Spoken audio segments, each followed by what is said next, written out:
کیوں؟ بسم اللہ الرحمن الرحیم. داڑھی میں کرا رہا ہے بال.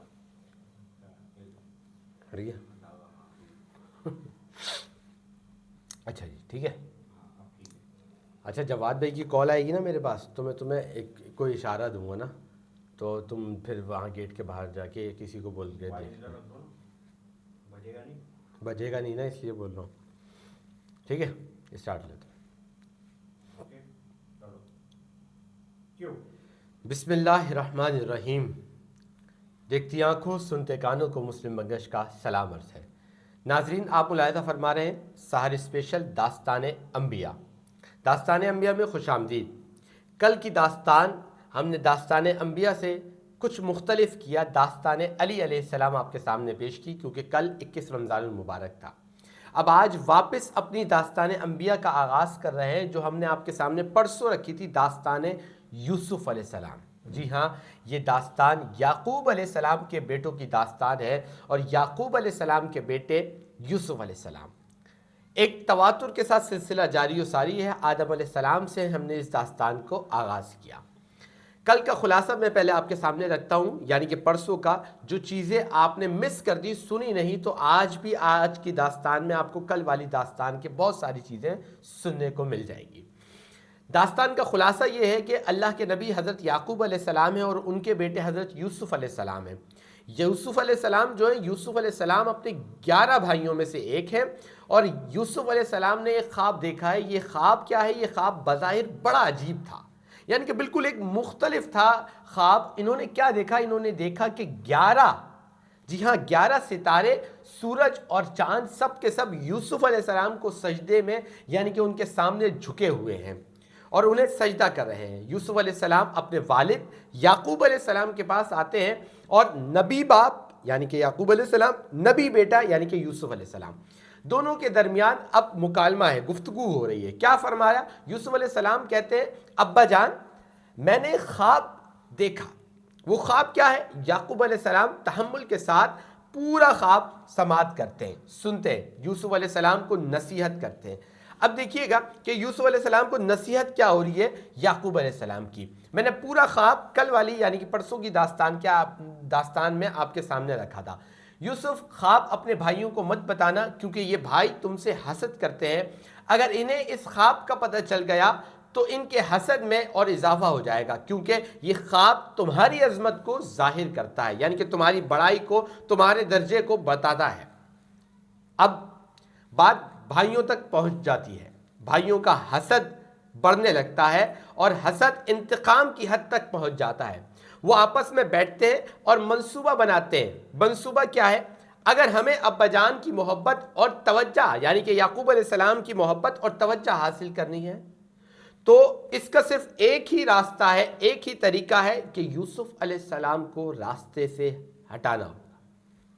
ناظرین یہاں رک کے ذرا سماعت کیجئے گا. یہ کوئی اور نہیں, یہ یوسف علیہ السلام کے سگے بھائی ہیں. جی ہاں یہ یوسف علیہ السلام کے بھائی ہیں جو ان کے خلاف ہیں اور اپنے ابا کی محبت اپنے درمیان لینا چاہتے ہیں.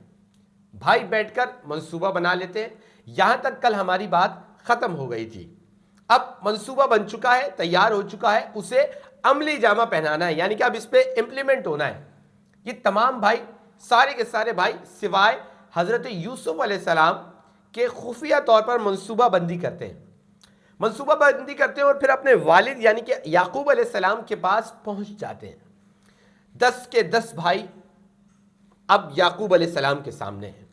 یعقوب علیہ السلام یوسف علیہ السلام سے بڑی محبت اور خیر خواہی کا جذبہ رکھتے ہیں. وہ کہتے ہیں ہم لوگ بکریاں چرانے دور دور جاتے ہیں یعنی کہ بکریوں کو ٹہلانے کے لیے بڑی دور دور جاتے ہیں. وہاں پر کھلی فضا ہوتی ہے, بہت مزہ آتا ہے ابا جان, لیکن یوسف ہمیشہ آپ کے پاس ہی رہتے ہیں اس لیے آپ یوسف کو ہمارے ساتھ بھیج دیں. یعنی کہ اب یہ 10 بھائی یوسف علیہ السلام کو اپنے ساتھ لے جانے کے لیے اپنے ابا جان کے پاس عرض کر رہے ہیں. یعقوب علیہ السلام فرماتے ہیں یوسف ابھی بہت چھوٹے ہیں, تم لوگ کھیل کود میں مصروف ہو رہتے ہو اور تم جانتے ہو کہ اس علاقے میں بہت ہی خونخوار بھیڑیے موجود ہیں, اس لیے میں یوسف کو تمہارے ساتھ نہیں بھیجنا چاہتا. یہاں تک مکالمہ جاری رہتا ہے اور منصوبے کو عملی شکل دی جا رہی ہوتی ہے. یعنی کہ وہ جو منصوبہ بنایا گیا تھا 10 کے 10 بھائیوں نے, اب اس کو عملی شکل پہنانے کا وقت ہے, اور یہ منصوبہ اب اپنے والد کے سامنے دوسرے انداز میں یہ بھائی رکھ رہے ہیں. جب بھائیوں کو لگا کہ ان کا منصوبہ ناکام ہو رہا ہے تو انہوں نے کیا کیا؟ انہوں نے کہا, ابا جان آپ کو شاید اندازہ نہیں, ہم یوسف سے محبت کرتے ہیں, پورے علاقے میں کوئی ہماری برابری نہیں کر سکتا, کسی کی ہمت نہیں ہوتی کہ وہ ہمارے ہوتے ہوئے یوسف کو نقصان پہنچائے. آپ ہم پر اعتماد کرتے ہیں؟ آپ کیا سمجھتے ہیں کہ ہم 10 کے 10 بھائی جوان بھی ہیں اور بہت اچھے طریقے سے یوسف کا خیال رکھ سکتے ہیں؟ آپ اس بات کو کیوں نہیں مانتے؟ اب یہ مکالمہ 10 بیٹوں اور یعقوب علیہ السلام کے درمیان ہو رہا ہے. مختصر یہ کہ وہاں سے اصرار اور یہاں سے انکار ہوتا رہتا ہے. یعنی کہ یعقوب علیہ السلام کی طرف سے انکار ہو رہا ہے اور یوسف علیہ السلام کی طرف سے بار بار انکار کیا جا رہا ہے. آخرکار یعقوب علیہ السلام نے اجازت دے دی. بیٹوں کی وجہ سے یعقوب علیہ السلام اجازت دے دیتے. اب پہلی مرتبہ یوسف علیہ السلام اپنے بھائیوں کے ساتھ چراگاہ کی طرف جا رہے ہیں. بھائی تو یوسف وہاں جاتے ہیں, مگر آج منظر نیا ہے کیونکہ آج ان کے ساتھ یوسف علیہ السلام بھی ہے. یوسف علیہ السلام گھر کو الوداع کہتے ہیں اور ہر قدم کے ساتھ وہ گھر سے دور اور چراگاہ کے قریب ہوتے جا رہے ہیں. جب وہ چراگاہ پہنچتے ہیں تو بھائی ایک طرف جا کر آپس میں بات کرنے لگتے ہیں کہ اب منصوبہ کیسے پورا کیا جائے, یعنی کہ اب کس طرح منصوبے کو عملی جامہ پہنایا جائے. جی ہاں, پہلا مرحلہ کامیاب ہو چکا, والد سے اجازت لے لیے, یہاں تک لے آئے یوسف کو. اب یوسف کو کس طرح راستے سے ہٹایا جائے, کیونکہ وہ یوسف کو اپنے ساتھ لے آئے تھے. اب سوال یہ تھا کہ آگے کیا کیا جائے, کیونکہ آگے کا جو پلاننگز تھی وہ تیار نہیں ہے. ایک بھائی نے کہا ہمارا گھر یہاں سے بہت دور ہے اور یہاں جنگل بھی ہے, یہی بہترین موقع ہے, یوسف کو قتل کر دیتے ہیں. انہوں نے کہا اگر ہم یوسف کو قتل کر دیں اور دفن کر دیں تو واپس جا کر ابا جان سے کہیں گے کہ ہم نے بہت سمجھایا مگر یوسف جنگل میں کہیں چلے گئے اور بھیڑیا انہیں اٹھا کر لے گیا. لیکن ایک بھائی نے کہا یہ کیسے ہو سکتا ہے, سوچو تو صحیح, یہ کیسے ہو سکتا ہے کہ ہم اپنے ہی بھائی کو اپنے ہاتھوں قتل کر دیں. پھر ایک اور تجویز آئی. ایک نے کہا یوسف کو کسی قافلے کو بھیج دیتے ہیں, وہ اسے غلام بنا کر کسی دور علاقے لے جائیں گے, وہ زندہ بھی رہے گا اور ہمارے ہاتھوں سے اس کا خون بھی نہیں ہوگا.